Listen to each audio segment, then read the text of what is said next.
नमस्कार। स्वागत है आप सबका अपना पहाड़ के YouTube चैनल पर।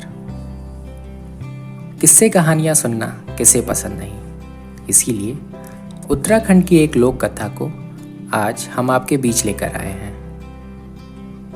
खट्टे मीठे काफल से जुड़ी ये एक भावनात्मक कहानी है। आशा करते हैं कि कहानी के उस पार आप भी इससे जुड़ाव महसूस कर सकेंगे। आइए सुनते हैं कहानी काफल की।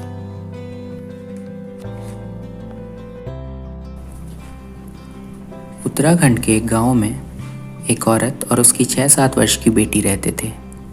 दोनों एक दूसरे का एकमात्र सहारा थे। जमीन के एक छोटे से टुकड़े में उगने वाली साग सब्जियां उनकी आय का एकमात्र साधन थी, जिसकी मदद से जीवन यापन करना अत्यंत कठिन था। गर्मियों के मौसम में जब जंगल में काफल पक जाते, तब उस औरत की खुशी चरम पर होती। काफल उसकी आय का अतिरिक्त साधन जो थे। वह औरत सुबह काफल तोड़ती और सायंकाल उन्हें बाजार में बेचती। इस प्रकार काफल से अर्जित अतिरिक्त आय उनके कठिन जीवन को पहले से कुछ बेहतर बनाने के काम आती।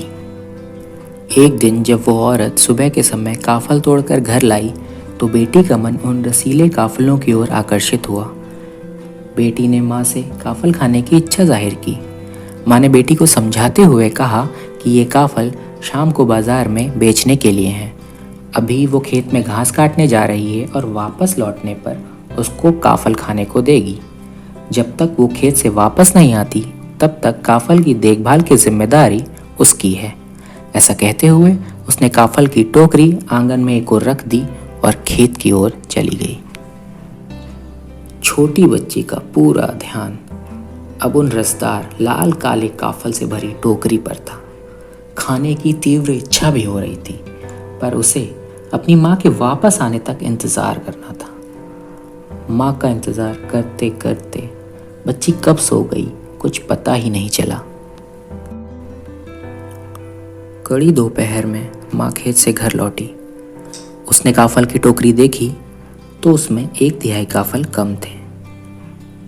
भूख, काम की थकान और गर्मी के कारण वो चिड़चिड़ी तो हो ही रखी थी। अब टोकरी में काफल कम पाकर उसके क्रोध की कोई सीमा न रही। वो सीधा बच्ची को मारने दौड़ी। आधी नींद की अवस्था में बच्ची ने काफल ना खाने की बात माँ के सामने रखी, पर माँ जैसे पागल सी हो गई थी। उसने बच्ची की एक न सुनी। उसके एक प्रहार से बच्ची का सिर दीवार पर जा लगा और उसने प्राण त्याग दिए। अपनी बच्ची की इस दशा पर माँ का विवेक एकाएक जागा, जिस पर कदाचित अभी तक क्रोध हावी था। अपनी इकलौती बेटी को खोकर वो विलाप करने लगी।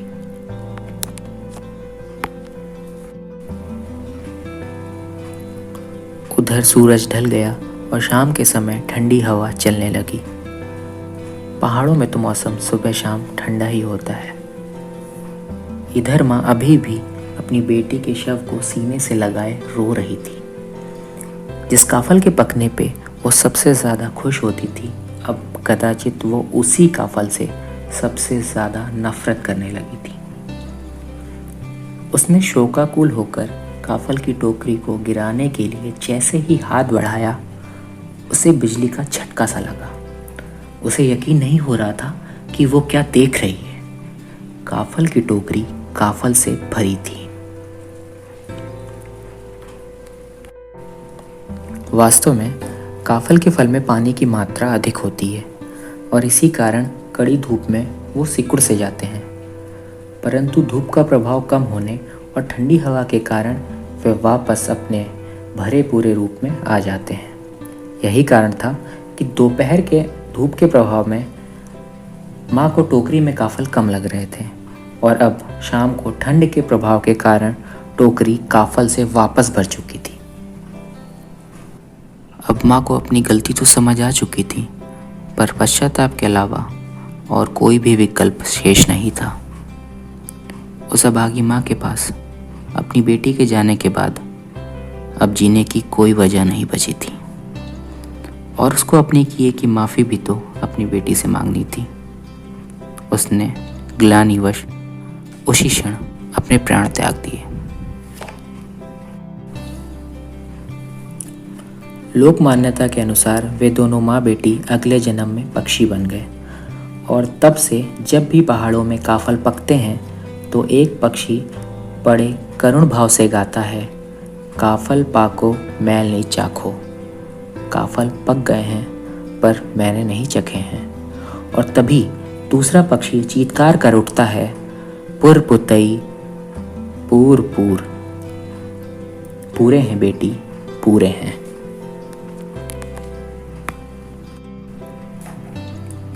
उत्तराखंड में आज भी घर के बुजुर्गों द्वारा बच्चों को सुनाई जाने वाली कहानियों में खट्टे मीठे काफल की इस करुण कथा का विशेष स्थान है।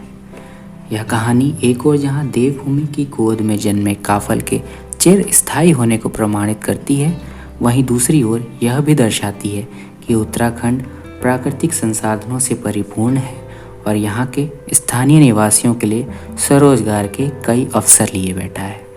बस ज़रूरत है तो एक सकारात्मक नज़रिए की। बच्ची की माँ द्वारा उस पर किए गए अविश्वास और प्रहार से हमको यह शिक्षा मिलती है कि पूरी बात को जान लेने एवं समझने के पश्चात ही किसी निष्कर्ष पर पहुंचना चाहिए और तत्पश्चात ही कोई निर्णय लेना चाहिए। बिना विचार किए उत्तेजना में आके कोई भी ऐसा कार्य नहीं करना चाहिए जिसका आगे चल के पश्चाताप के अलावा और कोई विकल्प ही ना हो। धन्यवाद।